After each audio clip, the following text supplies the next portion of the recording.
This is a being and becoming midday reset. Take a breath. You've been going all morning. For the next few minutes, let's clear the noise and find your focus again. Movement 1, the storm.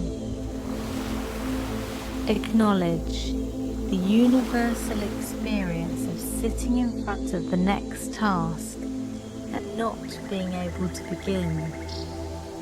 No judgment, just recognition. You finished something earlier today. Maybe it was a meeting. Maybe it was a task you've been putting off. Maybe it was just the long, steady effort of getting through your morning inbox. Whatever it was, you did it. That part's done. And now there's the next thing. You know what it is. It's probably on your screen right now, or written on a list, or sitting in the back of your mind with that particular weight that unstarted tasks carry. You're not confused about what needs to happen. You're not overwhelmed in any dramatic way. You just can't start. You open the document and then check your email instead. You pick up the pen and then put it down to refill your water. You hover over the task in your project tool, read the description for the third time, and then somehow end up looking at something else entirely. It's not that you're lazy, you know that. It's not that you don't care. If anything, you care quite a lot, which might be part of the problem. You just can't seem to cross the invisible line between thinking about the work and actually doing it. If this is where you are right now, you're in good company. This is one of the most common experiences of a working afternoon. Not the inability to work. You've been working all day. The inability to start the next thing. There's a meaningful difference, and most people never think about why. It's the strangest kind of paralysis, because you can feel your own competence sitting right there, just on the other side of the gap. You're not someone who doesn't know how to do the thing. You've done harder things than this before lunch. The skills are there. The knowledge is there.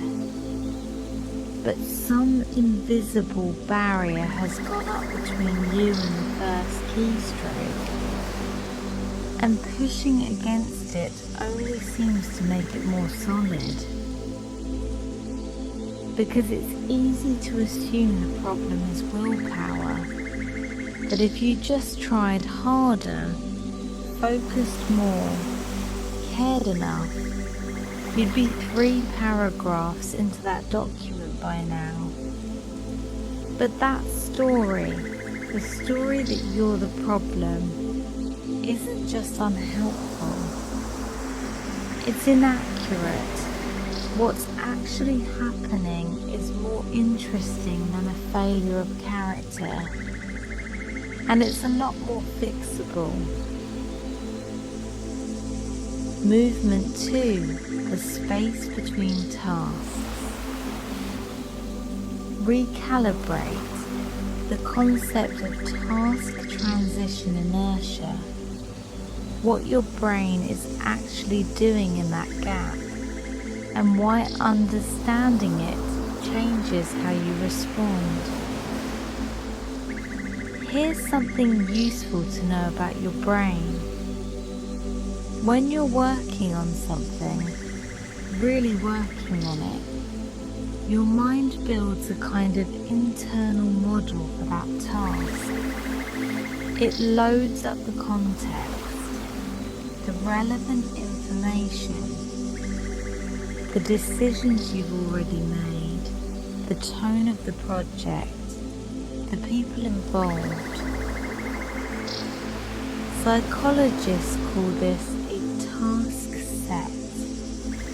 Think of it as the mental workspace your brain arranges so you can do the job in front of you. When the task ends, that workspace doesn't instantly disappear.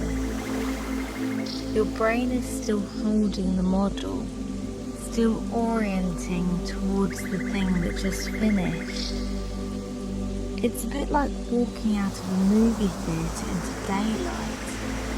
You're physically in a new place, but mentally you're still in the world of the film. You need a moment.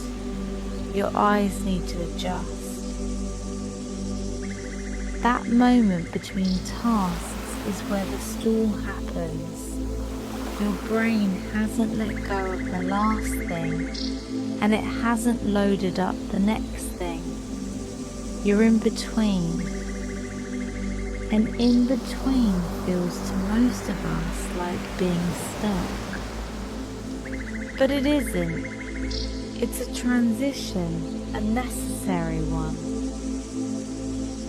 Researchers who study task switching have found that the transition cost is real and measurable. When people switch from one kind of cognitive work to another, there's a gap, sometimes just seconds, sometimes several minutes, where performance drops.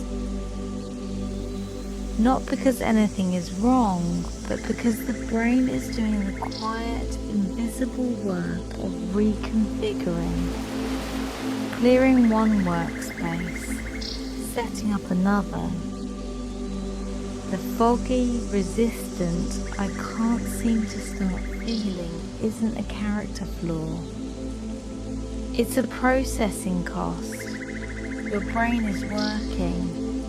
It just doesn't feel like work because nothing visible is happening.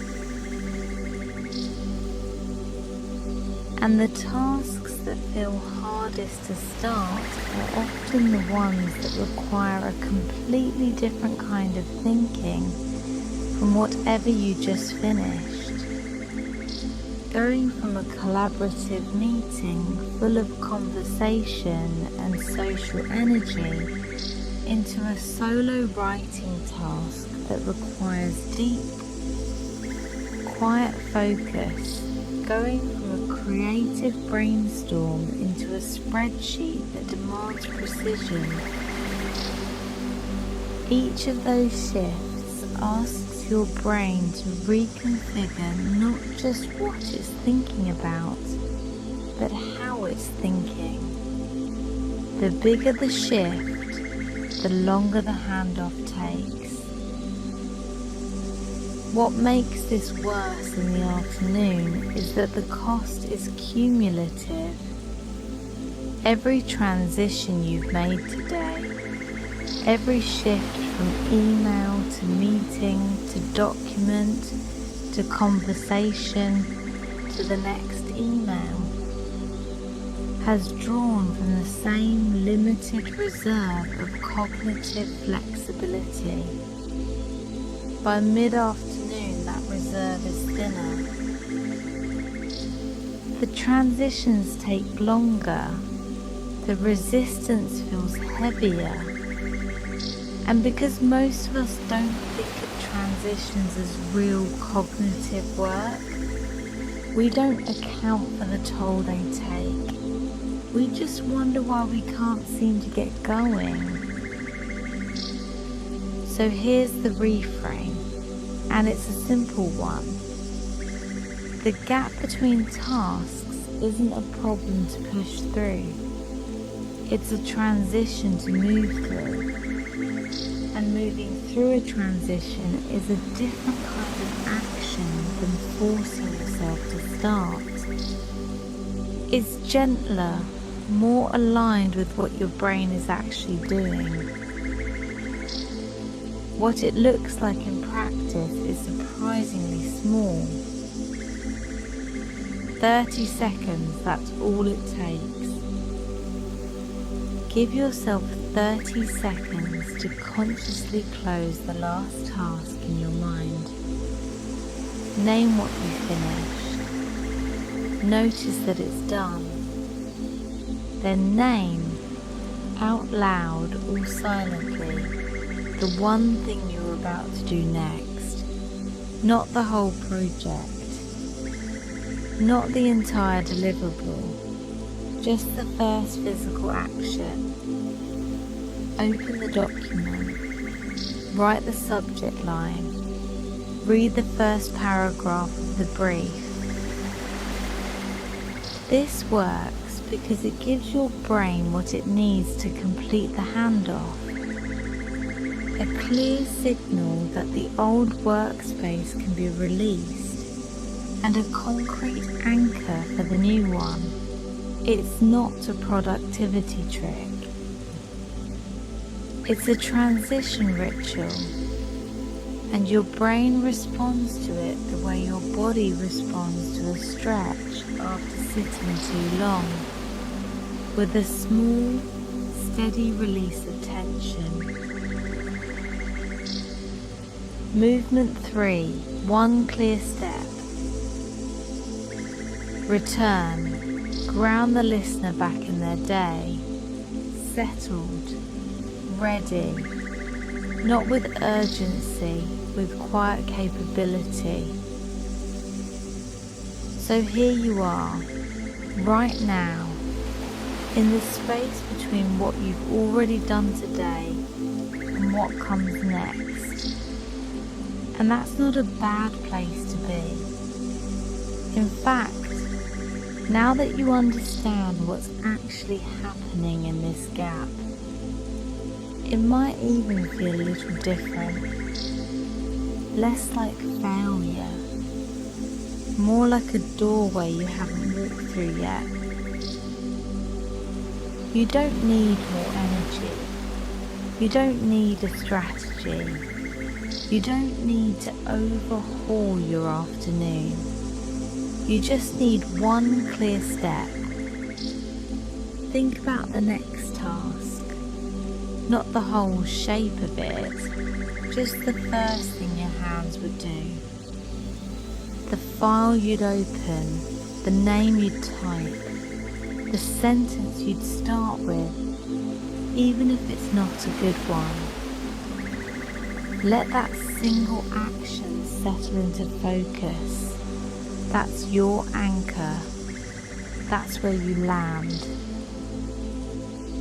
And notice, the resistance might still be there, but it's lighter now.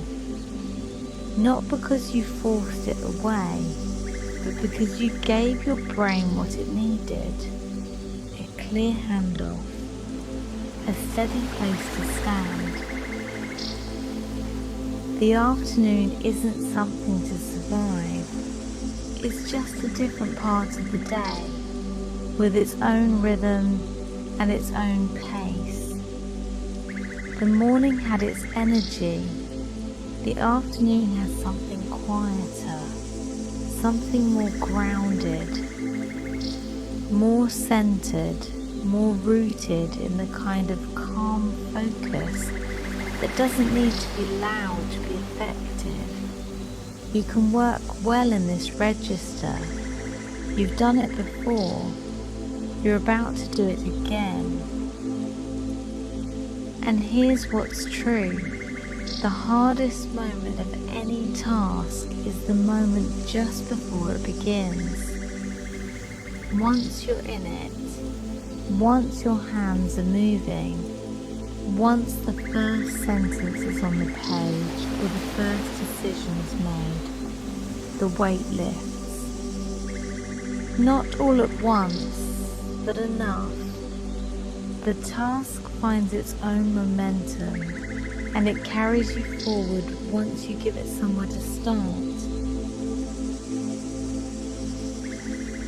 You don't need to feel ready. You don't need the perfect plan or the perfect energy or the perfect moment. You just need contact. One point of contact between you and the work. That's enough. The rest follows. You're not behind. You're not broken. You're between. And now you're ready to move forward. One step. Just one. That's all you need. That's your reset. You didn't need an hour. You didn't need a plan. You just needed a few minutes to come back to yourself. The rest of the day is still yours. Go make it count. Gently.